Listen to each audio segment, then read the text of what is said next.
கண்ணீரின் துளியிலே கூட வந்து நின்றவனே,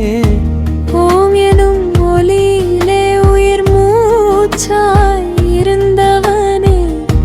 உலகெல்லாம் உன்னாமமே உச்சரிக்கச் செய்தவனே, பஞ்சாட்சர ராகமாய் பாவத்தை கரைத்தவனே, பாதத்தில் விழுந்திடவே பாரமெல்லாம் எடுத்தவனே, என் நெஞ்சம் ஒரு கோயில், நீ உள்ளே விளக்காக,